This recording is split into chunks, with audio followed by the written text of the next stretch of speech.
What is the best way to be patient? Allow the Lord Jesus to break you all the time.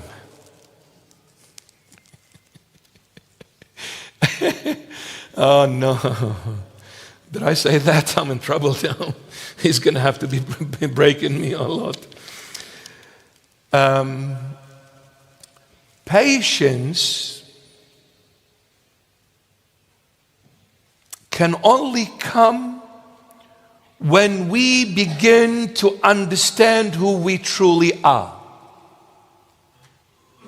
Patience can only come when we truly begin to understand who we truly are. And what I mean by that, when everything is fine with me, when everything is going right with me, I'm in good health, in good shape, financially I'm sound, everything is going beautiful, the business is booming, everything is going right, I will not be patient about things, because I see that I am successful, I see that I am doing wow, amazing, and I am really progressing, I'm very prosperous, I'm successful in everything I do, so I expect things to be done when I want them.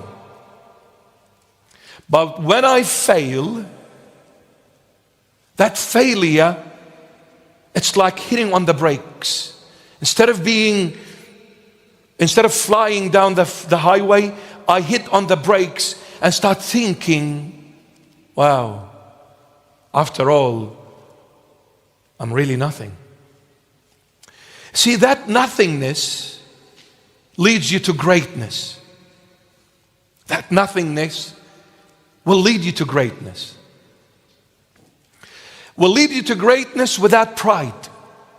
Because you see, when the Lord breaks a person, that person is being humbled by the Lord Jesus. He will reveal to you how much capable you are, how faithful you are, how loyal you are, how wise you are. You realize that I thought I was, but that failure just revealed to me that it was all nothing but a fantasy. I'm not that great, I'm not that smart, I'm not that strong, I am nothing. It was the Lord, look by the looks of it, that He was carrying me all this time that made me successful. But when the Lord let go for a moment, I failed miserably. Why? Because the Lord wants to teach me that when you are successful, it is I, Jesus Christ, not you. It is I. When I gave you all this wealth, it was I. When I gave you this position, it was I. When I gave you this fame, it was I. Everything was the Lord. And until we come to this realization, not just saying it, but living it, until we come to live this truth, we can never be patient. Especially when somebody does something wrong towards us. This requires patience more than anything else.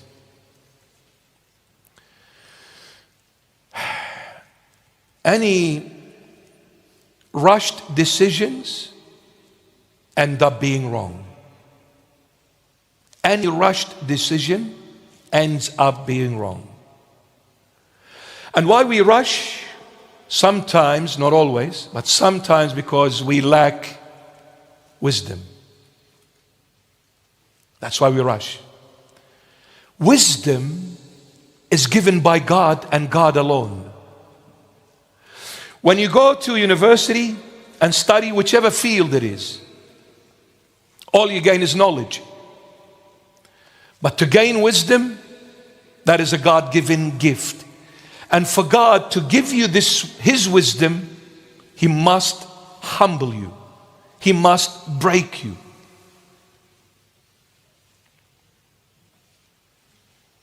Read in the book of Joel, one of the prophets of the Old Testament, chapter 2. God, the Lord God is speaking through Joel. He says, in the end of times, I will pour out my spirit upon you and your children, your daughters. They will see visions. They will see dreams. I will pour out my Spirit. Pouring out applies to water. When I ask somebody for a glass of water, I'll say, can you please pour me a glass of water? That is the terminology we use when we pour water, because water is poured. Now, how does water travel? The only way water travels is from top to bottom. It can only go downward. Water doesn't travel upward. It can only travel downward. When you pour the glass of water, the jug needs to be above the glass, because the water can only come down. The Lord God uses the same terminology when He speaks about His Spirit. He says, I will pour out my Spirit, meaning that I, God, will never give you my Spirit until you are down to earth, because I, God, as the Spirit, can only travel downward. There is no one above me to go upward. I can only come down. But I cannot come down on someone who is prideful.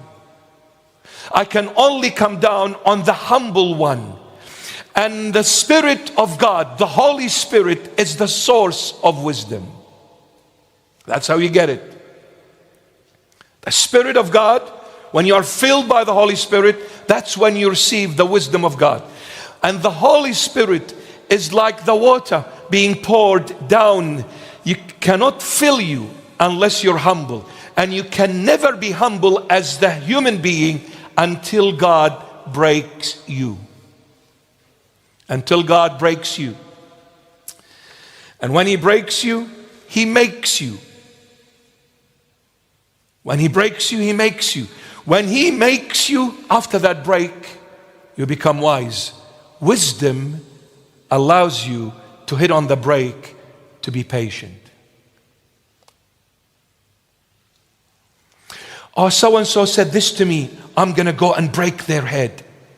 No, relax. So-and-so did this to me, I'm going to revenge. No, relax. So-and-so hurt me. God bless them. It's all right. Church leaders don't love me. It's okay. They don't accept me. That's fine. God bless them. I'll smack them when the time comes.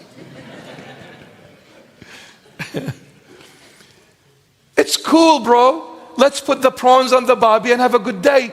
Why do you want to upset yourself because somebody said this and somebody did this? Who cares?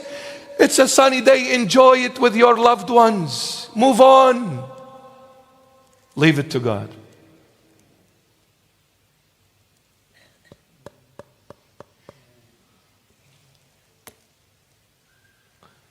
The Lord knows how to avenge things for you. He's perfect. Leave it to God. Maybe that patience will save your enemy. And when I say enemy, maybe to some people, it's somebody that hurt you. The only enemy to a true Christian, to a true believer, is Satan. There is no human being as your enemy, even if they took your eye. They are not your enemy. They're my children. Why? It takes God to make you like that. Now this, no theologian can teach you. No PhD can give you. Jesus Christ of Nazareth. It always strikes me, this passage in the Holy Bible, when the Lord was walking and He passed by John the Baptist. And then John the Baptist looked at the Lord and says, behold the Lamb of God who carries away the sins of the world. Two of His disciples follow the Lord. It's incredible. I love this passage. Two of the disciples follow the Lord Jesus. He is the Lord. He knows. He stops. He looks back and he says to them, yes, what can I do for you? What do you want? They said, Lord, we want to know where you stay.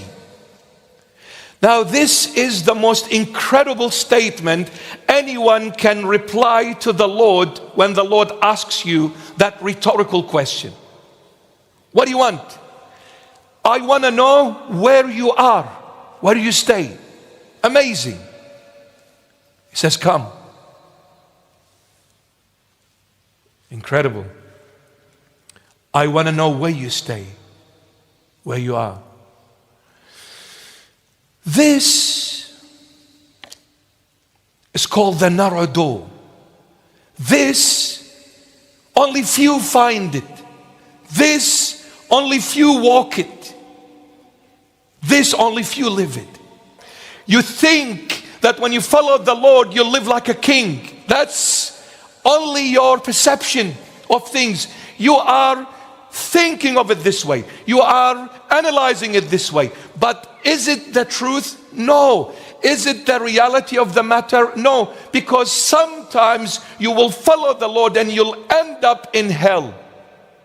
And please, for those who are listening, don't take it out of context and put it in a different picture. The Lord takes you to heaven eventually. But on earth, you will suffer for His sake. That's what I mean by hell. We want to know where you stay. We want to be with you, in other words. Lord, teach me how to be with you in good times and in bad times. All I care about is I want to know where you are. Now this determines what kind of a Christian you are.